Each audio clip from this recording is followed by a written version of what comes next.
আসসালামু আলাইকুম ওয়া রাহমাতুল্লাহি ওয়া বারাকাতুহু। আমরা সাপ্তাহিক প্রোগ্রামে আবার যুক্ত হয়ে গেলাম। যারা আমাদের সাথে যুক্ত হয়েছেন সবাইকে মোবারকবাদ জানাচ্ছি। তো আমরা চলে যাচ্ছি সরাসরি লাইভ প্রোগ্রামে।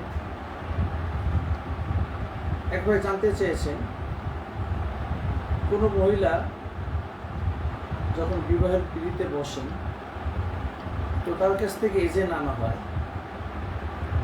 এজেন্ট আনার সময় অনেক সময় দেখা যায় যে ছেলে পক্ষের দুজন এবং মেয়ে পক্ষের দুজন যান এজেন্টের সাক্ষী হওয়ার জন্য যে তিনি বাস্তবে এজেন্ট দিয়েছেন কিনা। এখন এজেন্টের সাক্ষী রাখতে হবে কিনা, এবং যেটা আমাদের দেশে বহুল পরিচিত একটা বিষয়, ছেলেদের থেকেও দুজন যাচ্ছেন যে মেয়ে বাস্তবে তাকে বিয়ে দেওয়ার অনুমতি দিয়েছেন কিনা, পরে যেন সে বলতে না পারে আমি তো আমাকে বিয়ে দেওয়ার অনুমতি দেয়নি। ঠিক তেমনইভাবে মেয়ে পক্ষেরও দুইজন থাকেন, মোট চারজন যান এজেন্টের সাক্ষী থাকার জন্য। অনেক জায়গায় দুজনও যান। তো প্রশ্ন হলো, বিয়ের সময় মেয়ের কাছে যে এজেন্ট আনতে যাওয়া হয় এই এজেন্টের সাক্ষী রাখতে হবে কি না। এর উত্তর হলো, এজেন্টের কোনো সাক্ষী রাখার দরকার নাই। এবং তিনি যে অনুমতি দিয়েছেন, যাকে দিয়েছেন সে যদি বলে আমাকে অনুমতি দিয়েছে এবং সে বিশ্বাসযোগ্য ব্যক্তি হলেই যথেষ্ট। মেয়ে যে অনুমতি দিয়েছে এটার জন্য আলাদাভাবে কোনো সাক্ষী রাখার প্রয়োজন নেই।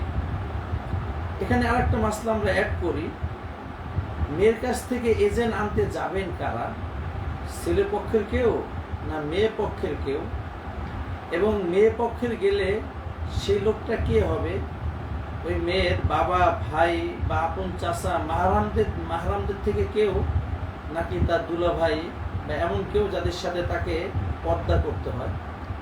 এর উত্তর হলো, মেয়ের কাছ থেকে এজেন্ট আনবেন ওই মেয়ের কোনো মাহরাম। যেমন ওই মেয়ের বাবা নিজে মেয়েকে যে জিজ্ঞাসা করবে যে আমি তোমাকে আজকে অমুকের সাথে বিয়ে দিচ্ছি, এত টাকা দিন মোহরে, তুমি কি আমাকে তোমার বিয়ে দেওয়ার ক্ষমতা বা ইজাজত দিচ্ছ কিনা। মেয়ের বাবা আনবেন বা মেয়ের ভাই আনবেন বা তার চাচা আনবেন, কোনো মাহরাম ব্যক্তি আনবেন। এখানেও এমন কাউকে মেয়ের সাথে যে ইজাজত আনার জন্য পাঠানো যাবে না যে নাকি তার সাথে পর্দা করতে হয়। যেমন দুলাভাই, আমরা স্বাভাবিকভাবে বাংলার জমিনে দেখতে পাই যে দুলাভাইকে এজেন্ট আনতে পাঠায়, অথচ দুলাভাইয়ের সাথে তো শালীর পর্দা করতে হয়, সে যে কিভাবে এজেন্ট আনবে। এবং আমাদের দেশে কিছু এমন জায়গায় লজ্জা করার বিষয় পাওয়া যায় যেখানে শরীয়ত লজ্জা করতে বলেনি। তার মধ্যে একটা হলো এই এজেন্ট আনতে যাওয়া। বাবারা লজ্জায় মেয়ের কাছে এজেন্ট আনতে চায় না, যে বিয়ের মতন একটা জিনিস মেয়ের কাছ থেকে বাবা যে কিভাবে এজেন্ট আনে, তাই দুলাভাইকে পাঠায়। অথচ দুলাভাইয়ের সাথে তো শালীর পরিপূর্ণ পর্দা করতে হয়। এবং এই লজ্জার বিষয়টাও দুলাভাইয়ের কাছে বলা তো আরও বেশি জঘন্য নিজের বাবার কাছে বলার থেকে। আর শরিয়াতেও এজেন্টের ক্ষেত্রে অনেকটা ছাড় দিয়েছে। যেমন মুখ খুলেই যে বলতে হবে আমি অনুমতি দিয়ে দিয়েছি, এটাও বাধ্যবাধকতা শরিয়াত করে নাই। যদি মেয়ে কুমারী হয় আর বাবা তাকে এজেন্ট আনতে যায় যে তোমাকে আমি বিয়ে দিচ্ছি, আমাকে অনুমতি দাও, তখন যদি সে চুপ থাকে তাহলে ওই নীরবতাটাকে অনুমতি ধরে নেওয়া হয়। অথবা সে যদি এমন কোনো আচরণ করে যে আচরণ দ্বারা প্রকাশ পায় যে সে রাজি আছে, খুশি আছে, কিন্তু মুখ দিয়ে বলতে পারতেছে না এবং অস্বীকারও করে নাই, তাহলে এটাকেও শরিয়াতের দৃষ্টিতে এজেন্ট ধরে নিয়েছে। তাই আমাদের উচিত যেই জায়গায় শরিয়াত লজ্জা করতে বলেছে সেখানে লজ্জা করা, অজায়গায় না। শরিয়াত লজ্জা করতে বলেছে একটা বালেগা মেয়েকে পর্দাহীন রাস্তায় ঘোরাতে, তাকে বেপর্দায় পরপুরুষের সামনে নিয়ে যেতে একজন বাবাকে, ভাইকে লজ্জাশীল হতে বলেছে। আমরা ওখানে লজ্জাশীল না। আমরা এজেন্ট আনতে যে দুলাভাইকে পাঠাই, বাবা যায় না যে বিয়ের মতন জিনিসের কীভাবে এজেন্ট আনা হয়। হয়তোবা আপনারা প্রশ্নের উত্তর পেয়েছেন এবং যা জানতে চাননি তার থেকে বেশি পেয়ে গিয়েছেন। একবার জানতে চেয়েছেন, বিদেশের অনেক দেশ আছে যেখানে স্বামী স্ত্রী একে অপরকে নিয়ে যেতে পারে, দরখাস্ত করা যেতে পারে, যেমন ইউরোপ কান্ট্রি আছে। তো ওখানে কেউ যদি ভুয়া কাবিননামা বানিয়ে ওখানে যায় তাহলে এটা জায়েজ হবে কিনা এবং পাশাপাশি এর দ্বারা বিবাহ হয়ে যাবে কিনা। সুন্দর প্রশ্ন করেছেন। আমাদের বাংলাদেশে একটা কালচার চালু হয়ে গেছে যে ইউরোপে যেতে চাইলে ইউরোপে যে ছেলে আছে ওই ছেলের সাথে যখন এই মেয়েটার বিয়ের কাবিননামা প্রকাশ করে তাকে ইউরোপের ওই জায়গায় সাবমিট করে যে আমাকে আমার স্ত্রী, তাকেও এই দেশে নাগরিকত্ব দেওয়া হোক। এইভাবে সহজে বিদেশে যাওয়া যায়।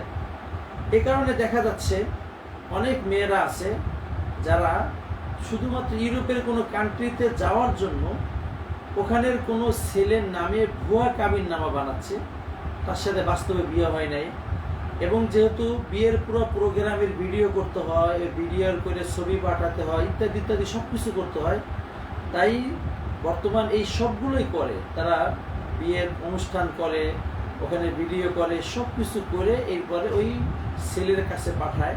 ছেলে এগুলো ওই দেশের সরকারের কাছে সাবমিট করে এবং দিয়ে দেখাতে চায় এই আমার স্ত্রী, আমি যেহেতু এখানে নাগরিক, আমার স্ত্রীকেও এখানে নাগরিকত্ব দেওয়া হোক।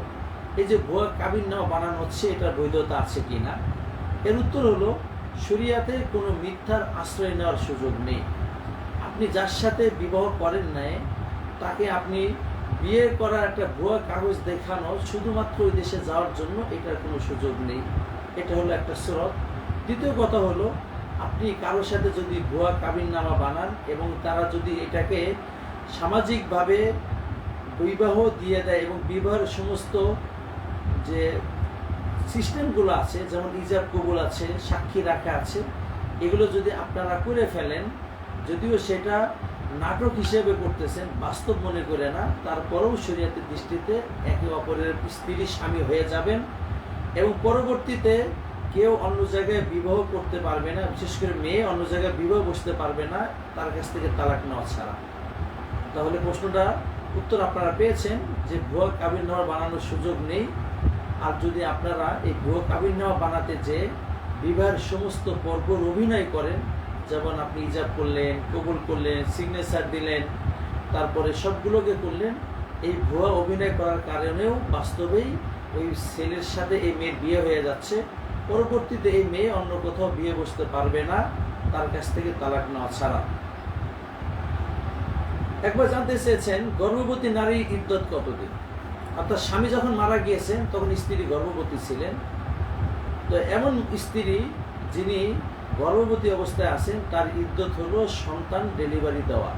অর্থাৎ যখনই সন্তান সে ডেলিভারি দিয়ে ফেলেছে সাথে সাথে তার ইদ্যত শেষ। এমনকি ওমর রাদিয়াল্লাহু তাআলা আনহু বলেছেন, কোনো স্বামী মারা গেলেন, এখন পর্যন্ত তাকে দাফন করা হয়নি, স্বামী এখন পর্যন্ত খাটিয়ায় আছে, তার স্ত্রী এর ভিতরে ওই স্বামীর সন্তান ডেলিভারি করে ফেলেছে, তার ইদ্যত শেষ হয়ে যাবে। অর্থাৎ ডেলিভারি শেষ, ইদ্যত শেষ, এরপরে সে অন্যত্র বিবাহ বসতে পারবে। তো গর্ভবতী মহিলার ইদ্যত হলো ডেলিভারি। স্বামী মারা যাওয়ার পরে যদি সে ডেলিভারি হয়ে যায় সাথে সাথে তার ইদ্যত শেষ, চাই সে ডেলিভারি একদিন পরে হোক, 1 ঘন্টা পরে হোক বা 9 মাস পরে হোক। একবার জানতে চেয়েছেন বিয়ের পূর্বে যদি কোনো ব্যক্তি বলে থাকে যে এই মহিলার ভিতরে যদি এমন কোনো দোষ থাকে, যেমন সে বলল যে মহিলা যদি নামাজ না পড়ে তাহলে সে তালাক, বিয়ের পূর্বে বলেছিল যে এই মহিলার ভিতরে যদি এমন কোনো দোষ থাকে যেমন সে নামাজ পড়েন ইত্যাদি, তাহলে সে বাদ। তাহলে এর হুকুমটা কি? দেখেন, সমাজে অনেক সময় আমরা বিবাহের পূর্বে এইভাবে বলে থাকি যে অমুকের যদি এই দোষটা থাকে তাহলে আমি বিয়ে করার পরে সে বাদ। পরবর্তীতে তাকে বিয়ে করেছে, বিয়ে করলেই তালাক হয়ে যাবে কিনা, এই মাসলাটা বোঝার আগে এটাকে শরিয়াতের দৃষ্টিতে বলে তালাক বা নিসবাত বা তালাক বিশ্বাস। বিবাহের পূর্বে নিজেকে কোনো স্ত্রীর সাথে, কোনো মহিলা লোকের সাথে একটা সম্পর্ক ধরে নিয়ে এরপরে তালাক দেওয়া। যেমন এইভাবে বলা, আমি যদি অমুকের বিয়ে করি তাহলে সে তালাক, এইভাবে যদি বলে তাহলে পরবর্তীতে তাকে বিয়ে করলেই তালাক হয়ে যাবে। এখন যদি সে এইভাবেই বলে থাকে যে আমি যদি অমুকের বিয়ে করি আর তার ভিতরে যদি এই দোষটা থাকে যে সে পরকিয়া করেছে বা তার ভিতরে আমার দোষ আছে, কিছু দোষের কথা বললো, নামাজ পড়ে না ইত্যাদি, এবং পরবর্তীতে বিয়ের পরে যদি বাস্তবেই পাওয়া যায় ওই দোষটা, তাহলে আগের যে বলেছিল আমি যদি ওকে বিয়ে করি এবং এর ভিতরে এই দোষ পাওয়া গেলে তালাক হয়ে যাবে, এই কথার কারণে ফিকহে হানাফিতে তালাক হয়ে যাবে। এবং এর মাসলাটা একটু বিস্তর, যেহেতু সে যখনই বলেছিল যদি ওকে বিয়ে করি, তো যখন বিয়ে করে ফেলেছে এরপরে ওই দোষটা তার মধ্যে পাওয়া যাওয়া মানে হলো কেমন যেন সে নগদে বলতেছে আমি ওকে এই দোষের কারণে তালাক দিয়ে দিলাম। এমনটাই ফিকহের কিতাবে আছে, বিস্তর আলোচনা সবার জন্য উপকারী নয়, তাই আমরা আলোচনা করলাম না। সেই হিসেবে তালাক হয়ে যাবে। আমাদের উচিত এইভাবে বিয়ের আগে কথা না বলা, বললে কিন্তু আপনার তালাক হয়ে যাচ্ছে, এবং এইভাবে তালাক বললে এক তালাকে রুজি হয়ে যাবে, এবং সে পরবর্তীতে তাকে যদি নাকি পুনরায় বিয়ে ছাড়াই রুজাত করে নিতে পারবে। একবার জিজ্ঞাসা করেছেন, অনেক জায়গায় বিয়ের সময় বর কনেকে কালেমা পড়ানোর রেওয়াজ আছে, এটা শরিয়াতে কোনো মাসলা দ্বারা প্রমাণিত কিনা। অর্থাৎ অনেক জায়গায় আছে বিয়ের সময় ছেলেকেও কালেমা পড়ায়, লা ইলাহা ইল্লাল্লাহ মুহাম্মাদুর রাসূলুল্লাহ, মেয়েকেও কালেমা পড়ায়, এরপরে তাদেরকে ইজাব কবুল করায়। এই যে কালেমা পড়ানোটা শরিয়াতে এর বিধানটা কি? এর উত্তর হলো এই যে বিয়ের আগে ছেলে ও মেয়েকে কালেমা পড়াতে হবে, এটার কোনো প্রমাণ কোরআন সুন্নাতে নেই। কেননা বিয়ে তো করবে মুসলমানকে, তারা তো আগের থেকেই মুসলমান, আর যখন আগের থেকে মুসলমান এখন তাকে কালেমা পড়িয়ে আবার নতুন করে মুসলমান বানাতে হবে কেন? হ্যাঁ, যদি এমন হয় যে দুইজনই হিন্দু ছিল তাই তাদেরকে কালেমা পড়িয়ে মুসলমান বানিয়ে মুসলমান দেওয়া হচ্ছে, সেটা ভিন্ন কথা।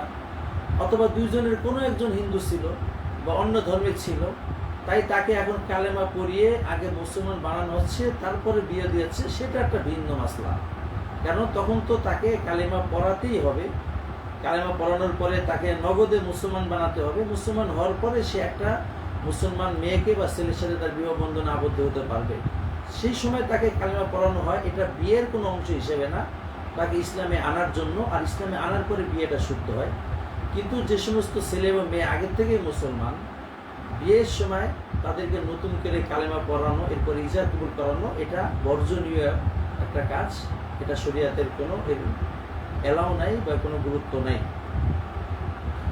একবার জানতে চাইছেন টেলিফোনে বিবাহ সই হয় কি না। এর উত্তর হলো টেলিফোনে বিয়ে সই হয় কি না, সচরাচর যেইভাবে মানুষ টেলিফোনে বিয়ে করতেছে ওইটা সই হয় না। যেমন ওখানে বসে ডাইরেক্ট ওখানের মেয়ে বা ওখানের ছেলে টেলিফোনের অপর প্রান্তের ছেলে বা মেয়েকে প্রস্তাব দিচ্ছে এবং সে ওইটাকে কবুল করে নিচ্ছে, এই যে সিস্টেম, এই সিস্টেমে বিয়ে শুদ্ধ হবে না। তাহলে কি সিস্টেমে বিয়ে শুদ্ধ হবে? সেটা হলো ছেলে যদি দূরে থাকে, ছেলের বাংলাদেশের অন্য কাউকে তাকে বিয়ে দিয়ে দেওয়ার বা তাকে বিয়ে করানোর উকিল বানাতে হবে, ক্ষমতা দিয়ে দিতে হবে যে তুমি তো বাংলাদেশে আছো, তুমি আমার হয়ে তুমি ইজাব কবুল করো এবং আমি অমুককে বিয়ে করতে চাচ্ছি, তুমি বিয়েটা করাও। এই যে তাকে ক্ষমতা যখন দিয়ে দিল, তখন সে ক্ষমতা বলে বাংলাদেশের যে মেয়ে আছে তার কাছে যে প্রস্তাব দিবে, অথবা মেয়ে যদি তাকে প্রস্তাব দেয় তাহলে সে তার ক্ষমতা বলে তার উকিল হিসেবে কবুল করবে, নিজের জন্য না। যখন এইভাবে বলবে যে আমি অমুকের উকিল, তার জন্য তোমাকে তোমার বিয়েটাকে কবুল করলাম, অথবা তার উকিল হিসাবে আমি এটাকে তোমাকে প্রস্তাব দিচ্ছি, অমুকের পক্ষ হয়ে তোমাকে প্রস্তাব দিচ্ছি, বা অমুকের হয়ে আমি তোমার এটাকে কবুল করতেছি, এইভাবে বিয়ে পড়াতে হবে। এবং এই বিয়ের প্রস্তাবটা দেওয়া এই মজলিসে দুজন সাক্ষী কমপক্ষে শুনতে হবে। কিন্তু এইভাবে যদি না করে, উকিল না বানিয়ে ডাইরেক্ট ওখান থেকে সে প্রস্তাব দেয় এবং এটা ভিডিও কলের মাধ্যমে হোক অথবা লাউড স্পিকার দিয়ে হোক, তখন বিয়ে শুদ্ধ হবে না। কেননা শরিয়াতের দৃষ্টিতে বিয়ে শুদ্ধ হওয়ার জন্য যাকে প্রস্তাব দিচ্ছে এবং যে কবুল করতেছে, এই দুইটাই একই মজলিসে হতে হবে এবং দুইজনের ইজাব কবুল সাক্ষীরা সরাসরি শুনতে হবে। এখানে যেহেতু এক মজলিস হচ্ছে না, স্বামী আছেন বিদেশে, কনে আছেন বাংলাদেশে, তাই ওখান থেকে যতই দেখা যাক, ফেসবুকে দেখা যাক অথবা আপনার হোয়াটসঅ্যাপে দেখা যাক, ওর দ্বারা কাজ হবে না, তাকে বিয়ে করতে গেলে ওখান থেকে এখানে কাউকে ক্ষমতা দিয়ে দিতে হবে, উকিল বানাতে হবে, সে তার হয়ে বিয়ে করবে, তখন ওই ছেলের সাথে তার বিবাহ বন্ধনটা পরিপূর্ণ হয়ে যাবে। আশা রাখি আপনারা উত্তর পেয়েছেন। একবার জিজ্ঞেস করেছেন, দামি কাপড় চোপড় ও আসবাবপত্র মহর হিসেবে গণ্য হবে কিনা। এর উত্তর হলো, মহর হিসাবে যে কোনো দামি জিনিস আপনি দিতে পারবেন, এবং এমন জিনিস দিতে হবে যেটা স্বাভাবিকভাবে মানুষ বিনিময় হিসাবে একে অপরকে দিয়ে থাকে। আর আমরা জানি যেভাবে টাকা বিনিময় হিসাবে দেওয়া হয়, ঠিক তেমনইভাবে কাপড় চোপড় দিয়েও মানুষের সাথে বিনিময় করা যায়। আপনি যে কাউকে বলতে পারেন যে আমার কাছে এই কাপড়টা আছে, এটা তুমি নাও, এর বিনিময়ে আমাকে এত টাকা দাও, অথবা এর বিনিময়ে তুমি বড় ওই কাপড়টা দাও। সেই হিসাবে স্বর্ণ অলংকার, দামি কাপড় চোপড় বা ঘরের ফার্নিচার ইত্যাদি যদি বিয়ের সময় স্পষ্টভাবে বলে দেয় যে এটা আমি তোমাকে মহর বাবদ দিচ্ছি, হয়ে যাবে। তবে শর্ত হলো, যে পোশাকটা তাকে দিচ্ছে সেই পোশাকটা এমন হতে হবে সচরাচর ব্যবহারের জন্য দেয় এমন না। স্বাভাবিকভাবে আমরা জানি স্ত্রীদেরকে ভরণ পোষণ তো আমাদের উপরে একান্তভাবে দায়িত্ব। তো আপনি তাকে প্রত্যেক বছরে ভরণ এবং পোষণ বা পোশাক হিসেবে যে কাপড়টা আপনাকে এমনিই দিতে হয় ফরজ দায়িত্ব আদায় করার জন্য, এমন কোনো কাপড় আপনি দিয়ে যদি বলেন এটা মহর হিসেবে দিলাম, এটা আবার আদায় হবে না। আপনাকে এমন কোনো কাপড় চোপড় দিতে হবে যেটা তার এক্সট্রা, এবং বাস্তবে যেটা আপনি তার ওই ফরজ আদায় হিসাবে দিচ্ছেন না, ফরজ আদায় অন্য কাপড় দিয়ে অলরেডি করে ফেলেছেন, সারা বছরের তাকে যে কয় সেট কাপড় দেন, যে মানের কাপড় দেন সেটা দিয়ে ফেলেছেন, এরপরও এক্সট্রা কোনো কাপড় আপনি তাকে দিতে চাচ্ছেন যেটা মহর হিসেবে কাটাই দিবেন। জামদানি শাড়ি হতে পারে, বা স্বর্ণখচিত 1.5 লাখ 2 লাখ টাকা দামের কোনো শাড়ি আপনি দিচ্ছেন, এবং দেওয়ার সময় বলেই দিচ্ছেন আমি এটাকে তোমার মহর থেকে কাটাই দিচ্ছি, এবং সে যদি এটা গ্রহণ করে নেয় তাহলে আদায় হয়ে যাবে। আর যদি সেটা গ্রহণ করতে না চায় যে না আমি কাপড় নিব না, এটা আমার দরকার নেই, আমাকে টাকা দেওয়া হোক, কারণ আপনাকে তার জন্য যেটা সহজ সেটা আপনাকে দিতে হবে।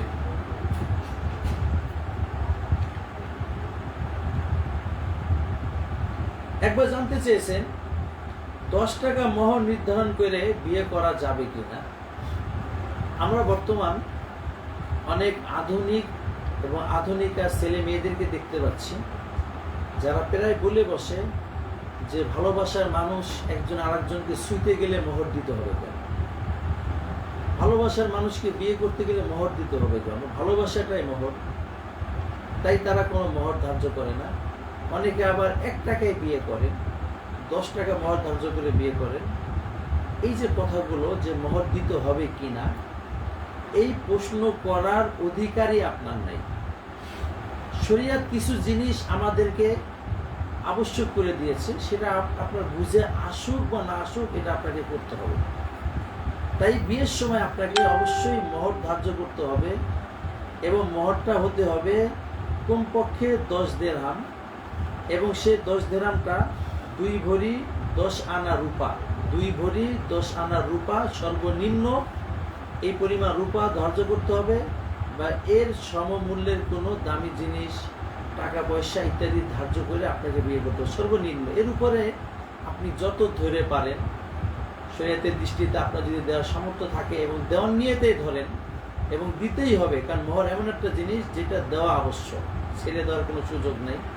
আপনি দুনিয়াতে এখন তাকে মোহর দিলে, মোহর ধার্য করলেন, পরে না দিবেন এটা সুযোগ নেই। যদি দুনিয়াতে না নিয়ে দিয়ে যান, কিয়ামতের দিন আপনার নেকি দিয়ে হলেও এই মোহর পরিশোধ করতে হবে। তো আপনি যদি দেওয়ার নিয়েতে এবং বেশি পরিমাণ ধরেন এবং আপনার তৌফিক থাকে, শরীয়ত নিষেধ করে নাই, কিন্তু সর্বনিম্ন একটা পরিমাণ শরীয়ত ধার্য করে দিয়েছে, সেটা হলো কমপক্ষে 10 দিরহাম হতে হবে। আর 10 দিরহাম মানে 2 ভরি 10 আনা রূপা, এবং 2 ভরি 10 আনা রূপার বর্তমান বাজার মূল্য যেটা, নিম্নে এটাকে আপনার ধার্য করতে হবে বিয়ের সময়। এই বিয়ের সময় এটা ধার্য করা, এটা শরীয়তের একান্ত বিধান। ধার্য করা শেষ, এবার আপনি চাইলে তাকে মাপও করে দিতে পারেন। অর্থাৎ শরীয়ত আপনাকে এখন সুযোগ দিয়ে দিয়েছে যে আপনি এখন যদি চান, বিয়ে হয়ে গিয়েছে, আপনি যদি সাথে সাথে বলেন আমি আমার মোহর তোমাকে দেওয়া লাগবে না, মাফ করে দিলাম, তো কোনো সমস্যা নেই। তো বিয়ের সময় মোহর ধার্য করা আবশ্যক, এটা শরীয়তের হক। বিয়ের পরে যে এটা আপনার অধিকার, আপনি চাইলে নিতেও পারেন, চাইলে ছেড়েও দিতে পারেন, কিন্তু শরীয়তের অধিকার আপনাকে উপেক্ষা করার কোনো সুযোগ নেই। এখন আপনি যদি অনেক বড় দিলদার হয়ে থাকেন তাহলে কোনো কথা নেই, শরীয়ত যেহেতু ধার্য করাকে আবশ্যক করে দিয়েছে, এটা আপনার জন্য কম্পালসারি, আপনি ধার্য করেন, এরপরে আপনি চাইলে তাকে সাথে সাথে মাফ করে দেন, কোনো সমস্যা নেই। এখন বলতে পারেন শরীয়ত কেন প্রথম থেকে মাফ করতে দেয় নাই, আমি আগের থেকে মাফ করে দিব। এর একটা লজিক হলো, আপনি যে আগের থেকে মাফ করবেন, আপনি তো মালিকই হন না, মাফ করবেন কিভাবে? মাপ তো কাকে বলা হয়, আগে আপনি আর পরে কারো একটা অধিকার আসবে, তারপরে আপনি তাকে মাফ করে দিবেন। অধিকার তো আগে আসতে হবে, এবং অধিকারটা তো আসে বিয়ের পরে। মহর ধার্য করে যখন বিয়ে করলেন, তখন আপনি ওই পরিমাণ টাকার আপনি এখন অধিকারওয়ালা হয়ে গেলেন, এবার আপনি ক্ষমা করে দেন।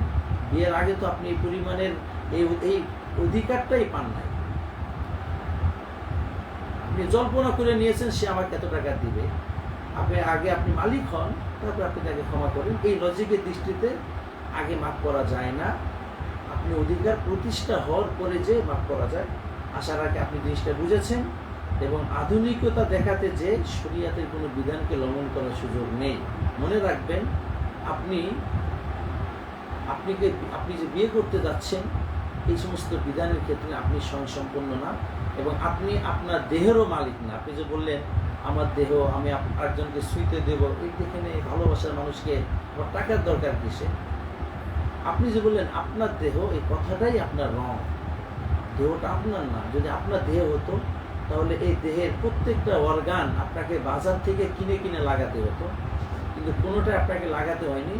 আল্লাহ তাআলা আপনাকে সেই 2.5 কেজি 3 কেজির একটা বাচ্চা দুনিয়াতে এসেছিলেন।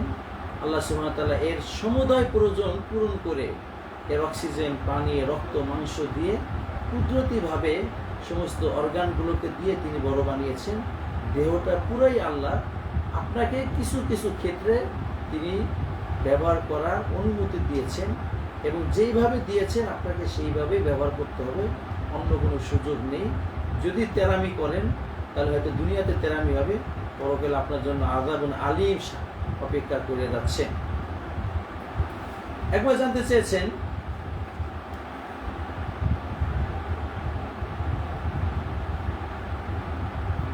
কাবিননামায় মোহরের পরিমাণ বাস্তব মোহরের থেকে বাড়িয়ে লেখা হলে তা মোহর হিসেবে গণ্য হবে কি না? সুন্দর প্রশ্ন করেছেন। আমাদের দেশে বর্তমান এরকম কিছু ধোঁকাবাজি আছে, মেয়েদেরকে ঠকানোর একটা সিস্টেম, যে তারা কাবিননামায় মোহরের পরিমাণ বাস্তব মোহরের থেকে বেশি ধরে। এবং বেশিটা কেন ধরে, এর একটা কারণ হলো, ছেলেরা বেশি দিতে যাচ্ছে না। ছেলের কথা হলো আমি 50,000-এর বেশি দিয়ে বিয়ে করব না, আর মেয়েওয়ালারা 50,000-এ রাজি না। পরবর্তীতে রাজি হচ্ছে তাকে বাধ্য হয়ে, কিন্তু তারা চিন্তা করলো যে 50,000 টাকায় যদি কাবিনে লেখা থাকে, তাহলে তো আমার মেয়েকে যে কোনো সময় তালাক দিয়ে দিব, 50,000 তো কোনো টাকাই না। তাই বেশি করে লেখে রাখুক, যদি কোনো সময় তালাক দিতে চায় তাহলে যেন এটাকে দিয়ে তালাক ঠেকানো যায়। এক কথায় আমাদের বাংলাদেশের মানুষরা মনে করে মোহর এটা শুধুমাত্র তালাক দিলে দিতে হয়, আর যদি কেউ কাউকে সারা জীবন তালাক না দেয় তাহলে মোহর দেওয়া লাগে না। এই একটা মানুষের বিশ্বাস আছে। এবং দ্বিতীয়ত, মোহর বেশি ধরে বিয়েটা টিকায় রাখার জন্য, যে মোহরের চাপ হলেও যেন তালাক না দেয়। সম্মানিত হাজিরিন, আমরা যেটা প্রথমে ভেবে নিলাম যে মোহরটা মানেই হলো, মোহর মানে যদি তালাক দেয় তখন দিতে হবে, অন্যথায় দিতে হবে না, এটা পুরাটাই ভুল কথা। আপনি তাকে তালাক দেন আর না দেন, তার মোহর আপনাকে পরিশোধ করে দিতেই হবে। যদি পরিশোধ না করেন, তাহলে কিয়ামতের দিন আপনাকে কাঠগড়ায় দাঁড়াতে হবে এবং আপনার নেকি দিয়ে পরিশোধ করতে হবে। অর্থাৎ যখনই কোনো মেয়েকে আপনি বিয়ে করেছেন, মোহর ধার্য করে যে পরিমাণ ধার্য করেছেন, তার সাথে সহবাস হইলে পুরাটাই আপনাকে তাকে দিতে হবে। আপনি তাকে সারা জীবন রাখেন বা তালাক দিয়ে দেন। আর যদি সহবাসের আগে তালাক দিয়ে দেন, তাহলে আপনাকে সহবাস অথবা তার সাথে একান্ত সময় কাটানো ছাড়াই, তখন আপনাকে অর্ধেক তাকে দিয়ে দিতে হবে। অর্ধেক, যদি 500 ধরে, 5,000 ধরেন, তাহলে 2,500, 10,000 ধরে 5,000 টাকা আপনাকে দিয়ে দিতে হবে। তালাক দেন। তো যেটা বোঝা গেল, মোহর আপনি বিয়ের পরে তাকে দিতেই হবে, চাই তাকে তালাক দেন বা না দেন। যদি স্পর্শ করার পরে সহবাসের পরে সারা জীবন তাকে রাখেন তাও দিতে হবে, তালাক দিলেও পুরোটা দিতে হবে। আর যদি স্পর্শ করার আগে সহবাসের আগে ছেড়ে দেন তাহলে আপনাকে অর্ধেক দিতে হবে। এটা মাসলাটা আগে জেনে নিলেন। দ্বিতীয় হলো, এখন মেয়ের বাবারা যে এমনি বাস্তব মোহর হলো 50,000-এ রাজি হয়ে গিয়েছে পরবর্তীতে, কিন্তু মেয়েওয়ালারা বলল যে মোহর 50,000-ই, আপনারা কাগজে 5 লাখ লিখে রাখেন, এটা দেওয়া লাগবে না, 50,000 দিলে আদায় হয়ে যাবে। তো প্রথমত এই যে 2 নাম্বারই করার শরিয়াতে কোনো সুযোগ নেই। এই যে আপনি ধোঁকাবাজি করলেন, মোহর 5 আর 50,000, কিন্তু আপনি পরবর্তীতে ছেলেটাকে চাপে রাখার জন্য আপনি 5 লাখ লেখাচ্ছেন। যদি কোনোভাবে এই মেয়েটারই দোষ হোক অথবা ছেলের দোষ হোক, কোনো সময় যদি বিচ্ছেদ হয়ে যায়, তাহলে আপনি কাবিননামা 5 লাখ টাকা তার সাথে উদ্ধার করবেন। এই যে মুখে এখন বললেন 50,000 আর মনে মনে রাখলেন কোনো সময় তালাক দিতে চাইস, তোর 5 লাখ দিয়ে তালাক দেওয়া লাগবে। এই যে ভিতর একটা মুখ একটা ভিতর একটা, এই 2 নাম্বারই সুযোগ শরিয়াতে নেই। আপনাকে বাস্তবটাই লিখতে হবে, এবং সেই বাস্তবটা 50,000 হইলে 50,000 এবং 5 লাখ হইলে 5 লাখ, বাস্তবে 50,000 আর ওখানে 5 লাখ, এই লেখা মানে 2 নাম্বারই করা। আর এই 2 নাম্বারই সুযোগ শরিয়া দেয় নাই। এখন আপনি যদি মেয়েকে 5 লাখ ছাড়া বিয়ে না দিতে চান তাহলে বিয়ে দিবেন না। আমাদের বাংলাদেশে দেখা যায় বিয়ের আসরে যে মোহরের আলোচনা হয়, কিন্তু শরিয়াত এটা বলে না। শরিয়াত বলে যেদিনই মেয়েকে বা ছেলেকে বিয়ের শুরু ধাপেই আপনার যে আলোচনাটা হওয়া দরকার, তার ভিতরে একটা হলে মোহর কত হবে, কত মোহরটা হবে, তার একেবারে প্রথম ধাপেই। এবং ওই সময় এটাকে কাটছাট করে ফেলানো যে আমাদের মোহর এত ছাড়া হবে না, এবং স্পষ্ট বলে দেওয়া যেতে পারে যে আমাদের বংশের মেয়েরা এত মোহরে বিবাহ করে।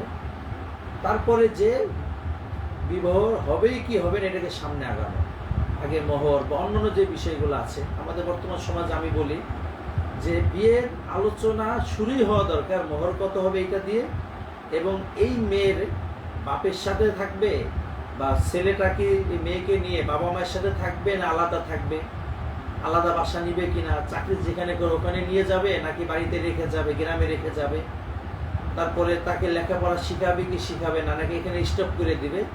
এরকম কিছু বিষয় যেগুলো নিয়ে আমাদের সমাজে প্রচণ্ড সমস্যা হচ্ছে। বিয়ের সময় এই আলোচনাগুলো হয় না, এবার মোহর নিয়ে ওই সময় একটা বিশাল নাজেহাল হতে হয়। দ্বিতীয়ত বিয়ের পরে ছেলেওয়ালারা চায় যে মেয়েটাকে বাবা মার কাছে রাখো, আবার মেয়েওয়ালারা চায় ছেলেটাকে জামাই যেখানে চাকরি করে সেখানে নিয়ে যাক। এরকম ভেজালের বহু একটা ভেজাল হয়ে যায়। সেজন্য আগের থেকে এগুলোকে সুন্দর করে সুরাহা করে নেওয়া, পরবর্তীতে যেন নিজেদের ভিতরে গণ্ডগোল না হয়। যেহেতু বাংলায় একটা কথা আছে, আগে তিতা পরে মিঠা ভালো, কিন্তু আগে মিঠা বলে পরে তিতা করে দুইটা মানুষের জীবনকে বিষাক্ত করে দেওয়া ঠিক না। এবং পাশাপাশি এটাও বলে রাখি, একজন স্বামীর উচিত স্ত্রীকে নিজের কাছে রাখার চেষ্টা করা, এবং বিয়ে ঈমান পরিপূর্ণ করার জন্য করা, বাবা মায়ের বান্দিগিরি করানোর জন্য না। আল্লাহ তাআলা পুরুষের উপরে দায়িত্ব দিয়েছে সে নিজে বাবা মার খিদমত করবে। এই কথা কোথাও বলে নাই সে বউকে দিয়ে জোর করায় তার বাবা মাকে খিদমত করাবে। শরিয়াত যে ক্ষমতা আপনাকে দেয় নাই সেটা আপনি স্ত্রী করে চাপাতে পারবেন না।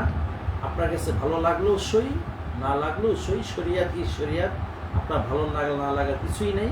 সেজন্য আপনার উচিত আপনার বাবা মার প্রচণ্ড খিদমত করবেন আপনি, এবং আলাদা বাসা নিয়েও থাকবেন। যে জায়গায় যদি একসাথে পর্দার সাথে থাকা না যায় এবং মেয়ে যদি আলাদা থাকতে চায়, তাহলে এটা আপনার জন্য দায়িত্ব। আপনি আলাদা বাসা নেন এবং বাবা মায়ের খিদমত করেন। আপনি নিজে যে তাকে রান্না করে দিয়ে আসেন, তার কাপড় চোপড় ধুয়ে দিয়ে আসেন, এটা আপনার দায়িত্ব। আর যদি স্ত্রীকে ভালোবাসা দিয়ে, সবের কথা শুনিয়ে, পরকালের কোনো ভালো কথা শুনিয়ে যদি আপনার বাবা মার খিদমত করাতে পারেন, সে নিজ ইচ্ছায় করে সেটা ভিন্ন কথা। কিন্তু সে যদি আপনার বাবা মার খিদমত না করে, আপনি এটার জন্য তাকে যদি প্রেশার দেন, এটার জন্য আপনাকে শরিয়াতে কাঠগড়ায় দাঁড়াতে হবে। আল্লাহ তাআলা আমাদেরকে বোঝার তৌফিক দান করুন। আমরা আজ এখানেই শেষ করতে যাচ্ছি। আজকে আমাদের লাইভের সিংহভাগ আমরা মাসলাগুলোকে চুজ করেছিলাম আমাদের নিকটে করা প্রশ্নগুলো থেকে, সেটা বিবাহ সংক্রান্ত। আশা রাখি আপনাদের ভালো লেগেছে, এবং এই মাসলাগুলোকে সরানোর নিয়েতে আপনারা শেয়ার দিয়ে দেবেন। আমাদের সাথে অনেকে যুক্ত ছিলেন, অনেকে কমেন্টও করেছেন, একবার মাশাআল্লাহ লিখেছেন। আমরা তাকে মাশাআল্লাহ জানাচ্ছি। অনেকে অনেক কিছু জানিয়েছেন। আল্লাহ তাআলা সবাইকে একসাথে থাকার চলার তৌফিক দান করেন। আখির দাওয়ান আলহামদুলিল্লাহি রাব্বিল আলামিন।